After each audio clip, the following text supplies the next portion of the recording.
আসসালামু আলাইকুম। হ্যালো বন্ধুরা, কওমি মাদ্রাসায় ফাটল ধরা শুরু হয়ে গেছে। কেন? এই কওমি মাদ্রাসা আগে ছিল এক এবং অদ্বিতীয়, এখন কওমি মাদ্রাসা ফাটল ধরে 7টি দল তৈরি হয়ে গেছে। এখন কওমি মাদ্রাসায় 7 দলীয় ঐক্য জোট। একটু ভেবে দেখুন তো, কওমি মাদ্রাসা তো থাকার কথা এক দলীয় একটা দল, কিন্তু কিনারা 7টা দল কেন হয়ে গেল? 2 নম্বর পয়েন্ট হলো, ইনারা যদি ঐক্য পোষণ করবে, ঐক্য জোট হবে, তাহলে বাইরের থেকে দল এসে কওমি একটা দল সহকারে মোট 7টা দল হবে। কিন্তু কওমির ভিতরে 7টা দল হয়ে গেছে, মানে ফাটল শুরু হয়ে গেছে।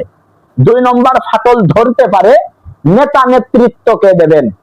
কে নেতা হবেন? সর্বোচ্চ নেতা চরমুনার আমির সাহেব, আল্লামা মামুনুল হক, নাকি জমিয়তের বড় নেতা? তাহলে কে দেবেন? এখানেও গিয়ে ফাটল ধরতে পারে। নেতা নেতৃত্ব নিয়ে ফাটল ধরবে কি না ধরবে এটা আমার জানা নেই, তবে একটা জিনিস বুঝার বিষয় আছে, সেটা হলো তৎকালীন স্বৈরাচার শেখ হাসিনাকে কওমি জননী উপাধি দিয়েছিল ইনারা, আর এখন তো বিএনপির লোকে আছেই। এখন আমার মনে হয় ইনারা দেশের জন্য কাজ করবে নাকি জনগণের ভিতরে ফাটল ধরিয়ে দেবে, এটা আমার বোধগম্য নয়। বন্ধুরা, আপনারা কমেন্ট করুন আর আপনাদের মতামতটি জানান। ধন্যবাদ। আসসালামু আলাইকুম ওয়া রাহমাতুল্লাহ।